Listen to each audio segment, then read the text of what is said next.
ازيكم يا احلى متابعين في الدنيا؟ عاملين ايه؟ يا رب تكونوا بخير. هعمل معاكم النهارده اكله حلوه وغريبه وناس كتيره ما تعرفهاش.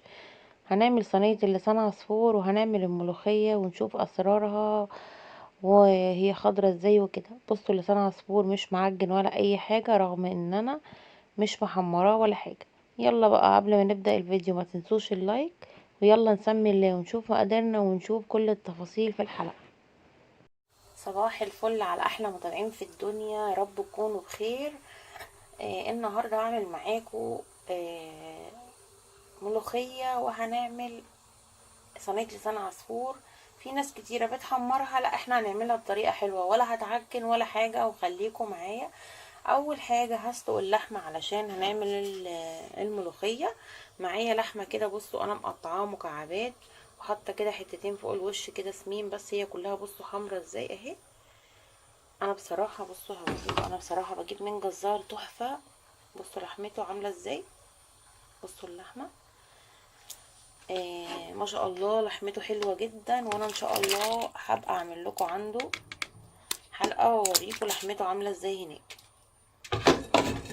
طبعا انا غسلتها، هسيبها بقى تغلي وهتطلع منها الريم، مع انها على فكره دي مش صبحه، دي بقى لها هيجي اسبوع في الفريزر. بس شايفين لونها تحفه ازاي، ولا اسودت ولا اي حاجه، والله بقى لها اكتر يمكن من اسبوع كمان. انا هسيبها الريم بتاعها يطلع وارجع لكم تاني. لو حد عايز يعرف الحته دي منين، دي من بيت الكلوة او من انتركوت، عشان تبقوا عارفين. دي حته طريه جدا وحلوه جدا للخضار. هسيبها بقى واطلع الريم وارجع لكم تاني. بصوا خلاص اللحمه غليت، والله يمكن ما طلعتش ريم اصلا، حاجه بسيطه جدا جدا. بصوا بقى، انا معايا طماطم ومعايا فصين توم ومعايا بصل. في ناس هتقولي ايه فصين التوم دول؟ انا بحطهم دايما لما اكون عايزه اعمل ملوخيه، فبحط فصين التوم دول في المرقه عشان تديها طعم. ومعايا ايه كمان؟ معايا مستكه ومعايا حبهان بس هو مستخبي اهو، وورق لورا وفلفل اسود ونص معلقه بصل وتوم باودر.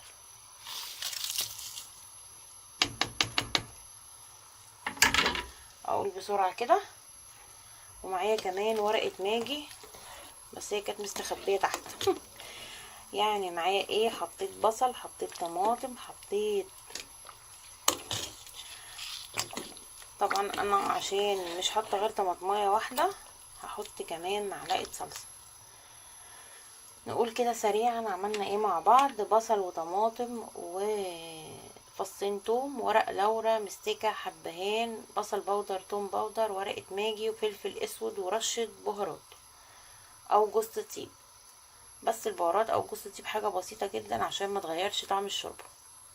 عايزه حابه تحطي فلفل ابيض بدل الاسود مفيش مشكله، اي حاجه من الاتنين عادي. هحط بقى معلقه صلصه واغطيها واسيبها تستوي على نار هاديه متوسطه يعني، ونعمل بقى مع بعض الصينيه. تعالوا بقى نعمل الصينيه. خلاص اللحمه على النار بتتسلق. معايا ملح وفلفل ورقتين ماجي، بس مش هحط حاجه اكتر من كده لان انا حاطه في المرقه كل حاجه، وانا كده كده هسقي لسان عصفور بالمرقه.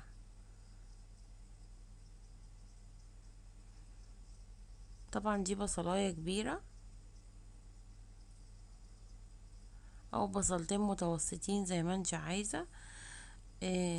الصينيه دي لازم تحط لها بصل كتير وطماطم علشان تبقى حلوه، اكنك بتعملي محشي. بس طبعا ما بحط الزيت كتير، انا بحط تقريبا معلقه كده والباقي سمنه. دي ما ينفعش تحط لها زيت كتير زي المحشي، هتغير طعمها. هحط كده معلقه صلصه او معلقتين حسب الكميه اللي انت عاملاها. وشايفين البصله ولا اغمقت ولا احمرت ولا حاجه، يدوبك بس بتدي تلون كده. وبعدين حطيت الصلصه. انا بحب احط الصلصه مع التوابل والسمنه كده علشان تطلع الريحه بتاعتها وتبقى معموله مع التوابل يعني. خلاص الطماطم اتسبكت زي ما انتوا شايفين، وطبعا اتسبكت يعني معناها ايه؟ ان السمنة طلعت فوق الوش، والطماطم خلاص نشفت خالص زي ما انتوا شايفين، مفيهاش اي مية. هحط بقى اللحمة. انا بصراحة بحب اعملها باللحمة مكعبات، علشان تطلعي كده المعلقة تطلع معاكي تاكليها، بدل ما تعمليها كبيرة. انا الاول كنت بعملها بلحمة عادية مش متقطعة، غير يعني كبيرة شوية مش مكعبات، بس لقيت المكعبات دي جربتها لقيتها حلوة قوي بصراحة. طبعا لو انتي حابة تعملي، انا طبعا عملت المرقة دي عشان الملوخية، لكن انتي لو مش عاملة ملوخية خلاص حطي اللحمة تتشوح مع البصل، وحطي طماطم تتسبك، وبعدين لما تستوي خالص تبقى فاضلها حاجة بسيطة هتحطي لسان عصفور. خلاص زي ما انتوا شايفين بقى حطيت المرقة.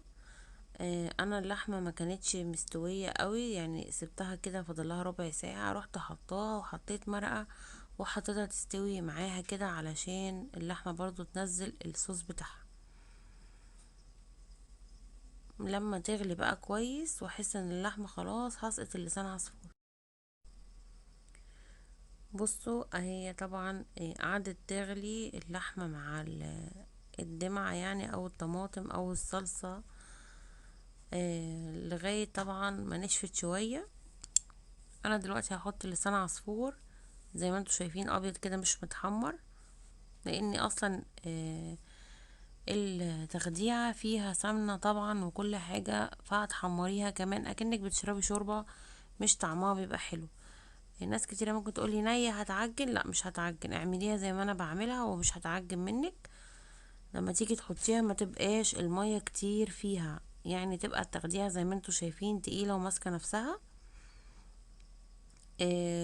على كل كيس لسان عصفور هتحطي بصلاية كبيرة او 2 متوسطين، والطماطم شبشق طماطم او كيلو طماطم، عشان تبقى عارفين المقدار بتاعها. ولازم تبقى السمنة فيها كويسة علشان تفلفل معاكي، واللسان عصفور ما يعجنش منك. انا طبعا ما كانش ينفع احطه، التغديها فيها مية او مرقة كتير زي ما انتوا شايفين. انا قلبته وحسيت ان الطماطم كتير حطيت تاني. انا حاطه في الصينيه دي كيس ونص من اللسان عصفور.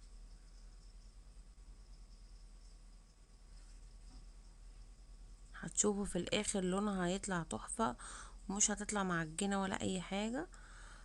طبعا هتحطي فلفل حامي ورومي. مش هقولكوا المره دي ان ده الفلفل الحامي اختياري، لا في الصينيه دي بالذات لازم تبقى حراقه عشان تطلع حلوه. لو حابه تعمليها في الطاجن اعمليها، بس انا بحب الصواني تعمل في الالمونيا عشان ما تتلسعش منك. طبعا طالما قلبتيها وظبطتي وحطيتي كل حاجة خلاص، والفلفل واللحمة وكل حاجة، هتسويها كده بالمعلقة وما تقلبيهاش تاني، علشان خاطر ما تتبهدلش ويبقى شكلها مش حلو. طالما المية نشفت منها خلاص مش هينفع تقلبيها تاني.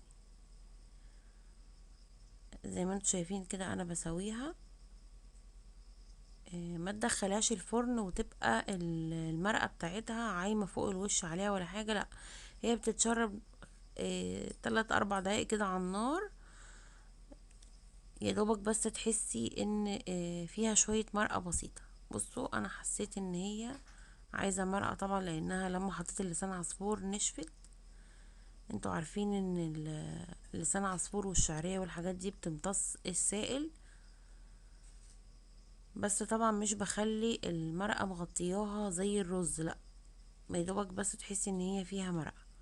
هغطيها بقى في الفرن نص ساعة بورق فويل في الصينية، لو عندك غطا يكون تمام، ولا عليها شواية. تعالوا بقى نعمل الملوخية والصينية في الفرن. هحط كده ورقة ماجي وظبطت طبعا الحدق بتاعها، وهحط نص معلقة سكر ورشة كربوناتو. طبعا لازم الملوخية تبقى سخنة، وما تبقاش ولا تقيلة ولا خفيفة. وطبعا على العين التانية حاطين التقلية بتاعه الملوخية. انا عاملة كيلو ملوخية، فعشان كده يمكن مزودة التقلية شوية.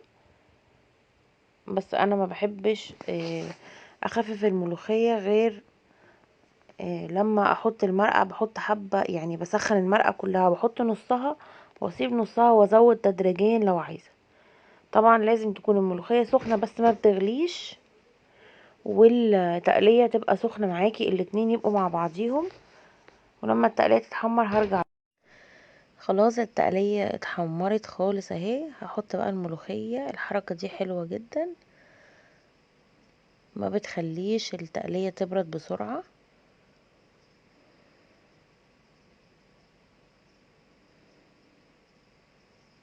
خلاص انا ظبطت الملوخية وظبطت كل حاجة فيها، واخر حاجة التقلية. وبندفي عليها، ما بنخليهاش تغلي معاها عشان ما تروحش طعمها. شايفين لونها اخضر ازاي؟ طبعا الكاميرا ظالمه لونها طبعا، هي مش لونها كده خالص، لونها اخضر من كده. وادي السمك بتاعها كمان اهو. تعالوا بقى نطلع الصينيه.